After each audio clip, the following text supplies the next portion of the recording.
Ini yang perlu ketika kita ingin mengalami realisasi, yang diperlukan adalah kita menyadari siapa yang bertanya. Di mana pertanyaan itu muncul. Nah, itu kan pertanyaan muncul kan di ruang kepala kan.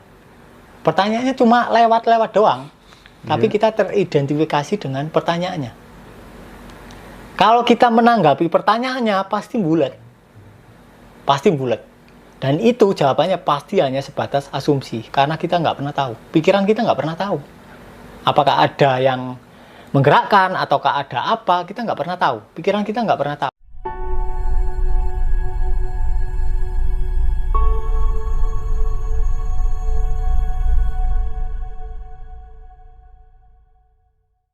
Nah, bisa nggak diceritakan bagaimana kemudian lautan ide di dalam pikirannya Mas Riko itu selalu muncul tuh kira-kira gimana sih Mas, bisa diceritakan? Karena tak lihat gitu ya, Mas Riko selalu buat tulisan-tulisan yang baru dan itu memang sangat-sangat orisinil. Itu terjadi seperti apa sih dalam 24 jam kehidupannya Mas Riko gitu?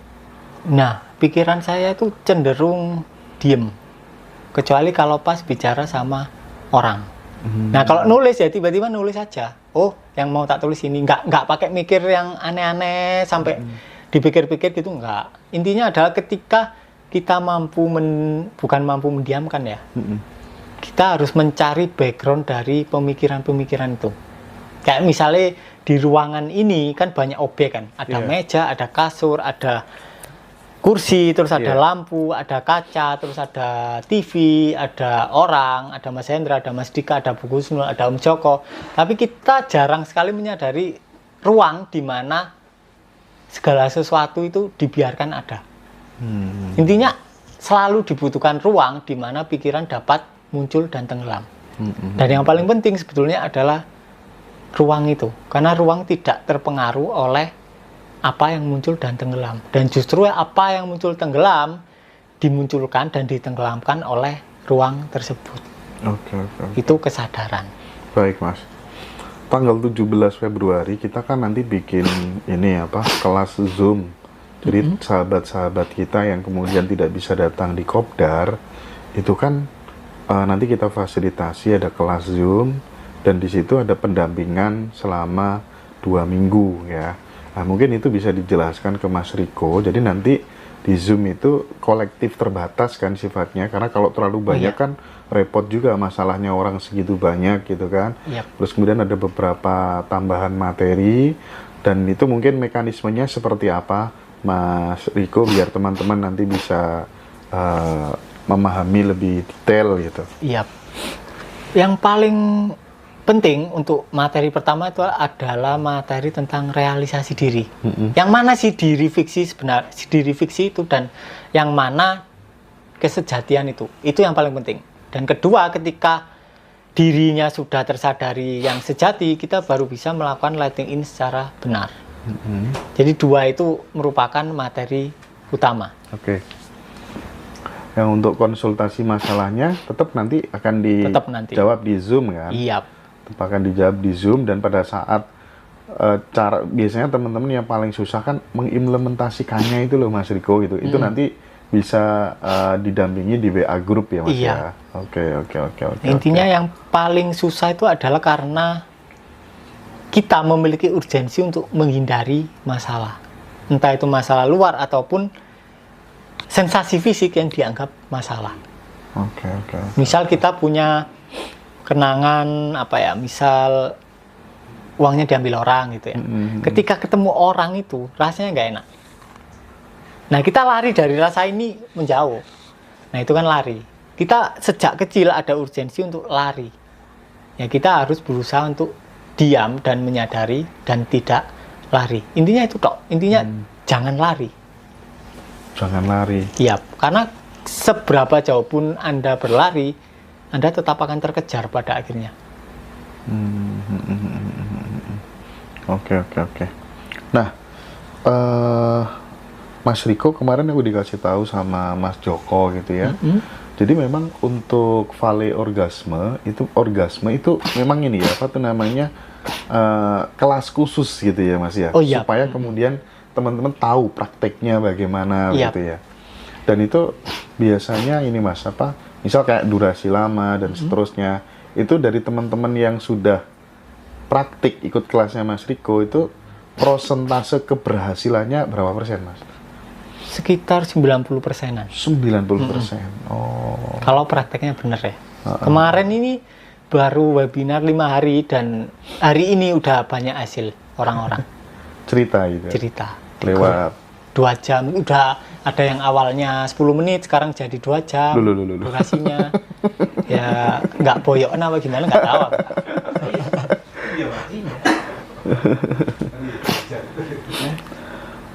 Intinya adalah materi materi seks amatif atau vale orgasme ini adalah ditujukan untuk dari bersetubuh menjadi bersejiwa. Oh. Jadi ada dimensi ketuhanan di situ ya? Iya.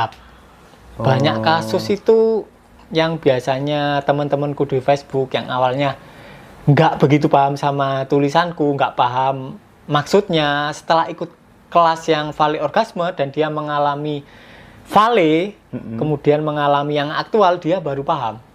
Karena memang sebelum memahami tulisan ya kita harus paham apa yang dimaksud oleh tulisan tersebut. Susahnya itu. Iya. Jadi setelah ikut kelas dia baru benar-benar paham itu Iya, awalnya. karena kan kita terlahir dari seks kan. Oh iya. Itu. Jadi ketika kita menggunakan seks sebagai sarana seksual, maka menggunakan seks sebagai sarana untuk mengalami realisasi diri, artinya seluruh sel kita mendukung upaya kita.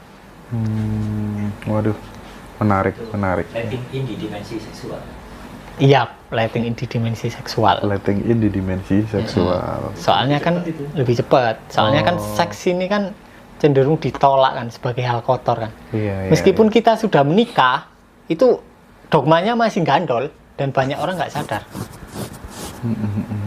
Baik. Izin tanya Mas Hendra, kalau ada orang sering kena tipu, kira-kira kenapa? Apa karma atau program pikiran, terus solusinya bagaimana? Itu gimana Mas Riko? Nah, kita nggak perlu lah cari-cari label, gara-gara aku memendam ini, gara-gara memendam ini. Nggak, dirasakan aja sensasinya ketika kita mengingat adegan ditipu. Nah, di situ diterima aja sensasinya.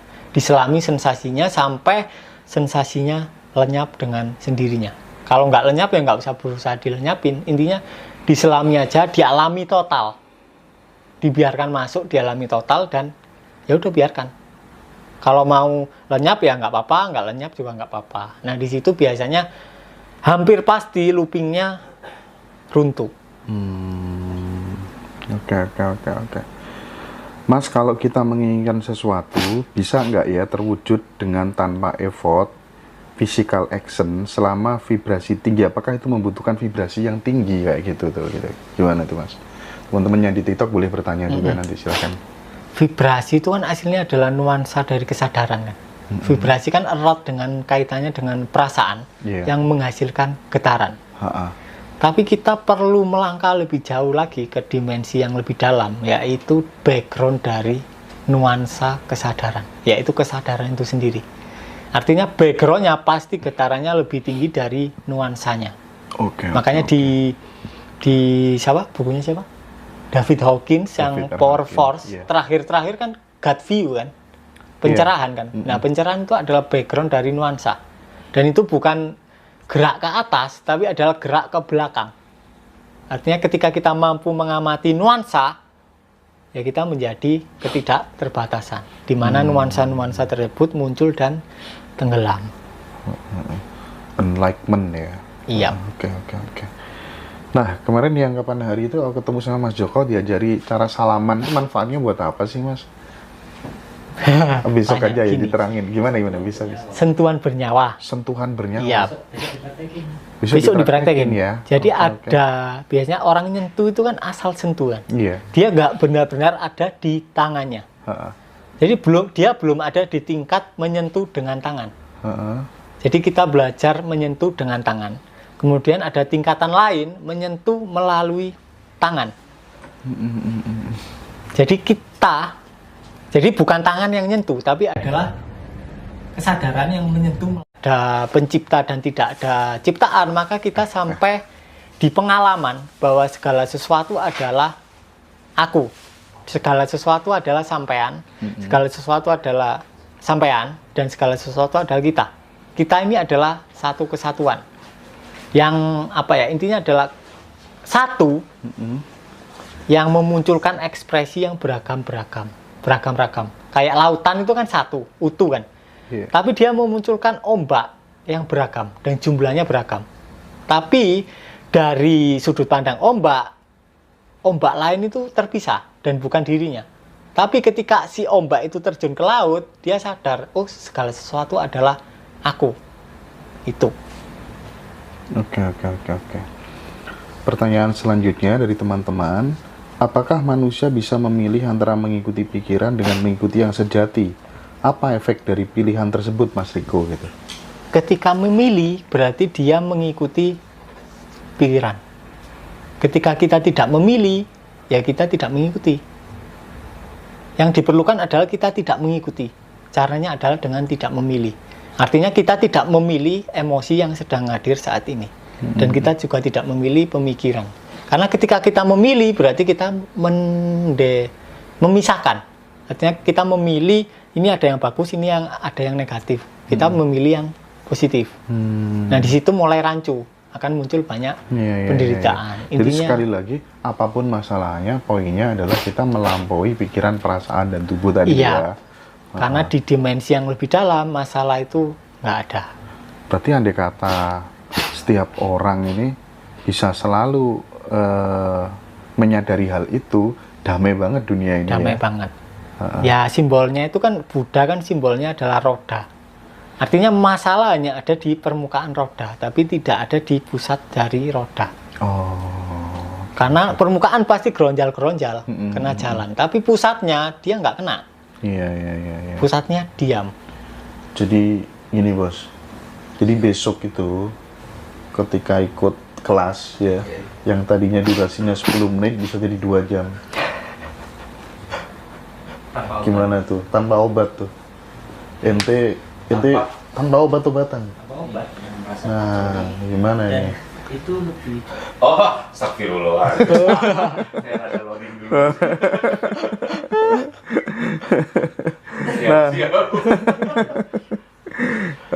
Gini, Mas, aku mau minta saran ini teman-teman ya. Aku nih orangnya sungkanan gitu kan ya. Yap. Apakah itu merupakan ketidakbijaksanaan atau ketegasan gitu? Sebaiknya orang kayak aku tuh harus gimana gitu loh. Sungkanan kan apik ya Mas ya, bagus kan ya. Yang perlu kita selidiki adalah sensasi dari rasa sungkan. Dan itu diselami. Udah pasti beres. Tapi ketika kita terjebak di label sungkan, kita akan berusaha melenyapkan label. Intinya adalah kita menelusuri gimana sih rasanya sungkan ini. Intinya pertanyaan gitu tok. Gimana sih rasanya sedih ini, atau gimana sih rasanya marah ini. Itu akan mengarahkan kita ke arah yang benar. Mas Joko, awal-awal itu ya dikasih tahu Mas Riko kayak gini nih, atau gimana? Oh enggak, ini jauh lebih detail. Ini jauh lebih ke teknik, lebih spesifik. Awal-awal Om Riko filosofis, kayaknya kita terlalu jauh. Gitu ya. Ini mudah udah. Ini sudah agak mudah ya. Iya. Baik. Assalamualaikum Om, maaf saya mau tanya Om, saya ini kerja tiap hari jadi kuli di kebun orang. Perasaan saya ini kok padam dalam rezeki. Ini perasaan gimana nih, mau buat kredit Honda, buat anak sekolah. Jadi intinya soal rezeki Mas. Solusinya Mas Riko terhadap saudara-saudara kita yang memang problem utamanya masih dalam konteks rezeki gitu, untuk ngasih makan anak istri. Itu pertama gimana menurut Mas Riko tuh? Oke. Jadi yang pertama adalah kita perlu bertanya, kenapa kita pingin kaya, yang pertama, dan dari apa kita sebenarnya lari. Itu berhubungan. Ketika kita tahu dari apa kita lari dan kenapa kita pengen kaya, kita akan merasakan sensasi kekurangan. Oke. Nah, sensasi kekurangan ini identik dengan sensasi sempit. Seakan-akan kita berada di dalam tubuh. Padahal tubuh berada di dalam kita. Intinya adalah kita perlu menanyakan hal-hal. Dari apa sebenarnya kita lari? Sebetulnya itu. Ketika kita nemu itu, kita akhirnya ketawa. Oh, ternyata selama ini aku yang lari dari uang gitu. Atau aku yang menolak uang. Itu pasti sadar kita. Sama kayak ketika Mahakasyapa, muridnya Buddha, ketika ada pertemuan ketika di pagi hari, Sang Buddha hanya memberikan bunga kepadanya. Di titik itu dia tercerahkan.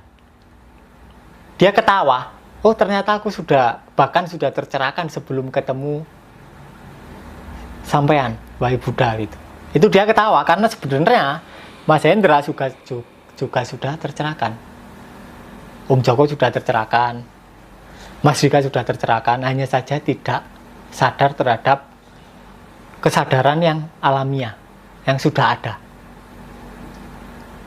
Itu. Dan ciri-ciri orang yang sudah tercerahkan itu setiap orang beda-beda atau gimana, Mas? Atau mesti sama, muaranya sama? Beda-beda. Beda-beda. Dan pasti kebanyakan akan menunjukkan. Mungkin nggak orang gila tercerahkan gitu? Nggak mungkin. Oh, nggak mungkin. Karena dia terjebak di pemikiran. Orang gila sama orang normal itu hampir sama. Yang orang gila ngomong sendiri melalui mulutnya. Kalau orang normal biasanya dia ngomong sendiri tapi hanya di kepalanya. Seakan-akan dirinya terbagi dua, terus dia ngomong-ngomong sendiri di kepalanya. Dapat masalah dikit, dia tidak terima, mungkin dia RSC. Bedanya cuma setingkat. Satunya di bibir, satunya di kepala. Hampir sama. Baik. Intinya ciri-ciri pencerahan ya beda-beda. Nggak ada cirinya. Ketika kita dicirikan, manusia akan memilih konsep. Oh, ini orang yang tercerahkan. Oh, ini yang enggak. Nah, itu yang bahaya. Akhirnya seseorang bisa meniru ciri-ciri orang yang tercerahkan dan akhirnya muncul pengkultusan. Ini yang bahaya. Makanya kebanyakan orang pencerah yang udah tercerahkan pasti menunjukkan berbagai macam kelemahan. Contohnya Ramana Maharishi, dia menunjukkan bahwa dia rakus ke makanan dan kakinya borok. Justru malah ditutup-tutupi. Justru malah ditunjukkan kelemahan-kelemahannya agar murid-muridnya itu tidak mengkultuskan dirinya. Agar dia, oh ternyata Ramana juga sama kayak aku juga pasti bisa mengalami pencerahan yang sama kayak gitu loh. Tapi ketika dia menunjukkan atau berpura-pura sempurna, muridnya yang kasihan. Wah, kayaknya aku nggak bisa kayak dia terlalu sempurna deh, aku nggak bisa gitu. Oke. Ya sama kayak Gus Dur. Kalau dia tampak sempurna ya kita nggak tapi Gus Dur kan ya matanya gini-gini, terus pilek nggak sembuh-sembuh kan gitu kan. Ya kita kan akhirnya, oh aku juga bisa ngalami kayak Gus Dur kan gitu kan. Sebenarnya mau disembuhkan bisa ya? Ya mau disembuhkan ya nggak bisa. Ya itu udah, memang pasti ada cacatnya. Itu petunjuk bagi manusia bahwa pencerahan adalah hal yang natural, bukan sebuah pencapaian. Bukan sesuatu yang perfect gitu. Bukan sesuatu yang perlu dicapai dan kita harus sempurna. Tapi memang sudah ada sedari awal. Pencerahan itu kehendak semesta itu sendiri atau kehendak orangnya? Kehendak semesta. Kehendak semesta. Jadi kita nggak bisa ingin tercerahkan, itu nggak bisa berarti? Kita sudah tercerahkan. Kita sudah. Justru keinginan untuk tercerahkan menghalangi kita tercerahkan. Karena yang tercerahkan adalah laut, bukan ombaknya. Baik. Titip pertanyaan buat Mas Riko, Mas Hendra. Apakah semesta terjadi dengan sendirinya tanpa ada yang menggerakkan? Dan apakah tujuan kita hidup? Apakah kita hanya sekedar menyaksikan saja gitu? Nah, ini yang perlu ketika kita ingin mengalami realisasi, yang diperlukan adalah kita menyadari siapa yang bertanya. Di mana pertanyaan itu muncul? Nah, itu kan pertanyaan muncul kan di ruang kepala kan. Pertanyaannya cuma lewat-lewat doang, tapi kita teridentifikasi dengan pertanyaannya. Kalau kita menanggapi pertanyaannya pasti bulat. Dan itu jawabannya pasti hanya sebatas asumsi, karena kita nggak pernah tahu. Pikiran kita nggak pernah tahu. Apakah ada yang menggerakkan, ataukah ada apa, kita nggak pernah tahu. Pikiran kita nggak pernah tahu. Tapi ketika kita tujuannya realisasi diri, ya sebaiknya kita menyadari si penanya. Oke. Baik. Nah, besok itu Mas Riko akan bener-bener ini ya, mencoba untuk ajak teman-teman untuk praktik gitu ya, secara langsung gitu ya di Kopdar, supaya teman-teman bener-bener bisa nerapin letting in ya sebenarnya gitu kan Mas? Soalnya ada tadi di grup itu, Mas minta tolong ya, pastikan besok bener-bener Mas Riko mau mengajarkan caranya letting in yang bener-bener itu seperti apa, karena kita nonton aja nggak bisa, nggak paham gitu kan. Sebetulnya gambarannya gimana sih besok kita? Sebetulnya letting in itu bukan cara. Ketika kita berusaha letting in, maka bukan letting in. Bukan metode ya? Bukan. Intinya letting in adalah membiarkan segalanya apa adanya. Nyerah intinya ya? itu, membiarkan. Intinya adalah membiarkan segalanya apa adanya dan bersedia mengalaminya secara total. Tanya di sini tanya. Kalau misal muncul kesedihan seret, aku tak letting in biar kesedihannya lenyap. Berarti kan nggak letting in dia. Iya. Jadi bukan metode. Bukan metode. Intinya adalah itu lebih ke lifestyle. Kalau kita terbiasa menolak, ya sekarang gaya hidup dibiasakan menerima. Oke. Dan disadari juga motif-motif pikiran yang berusaha merekayasa pengalaman.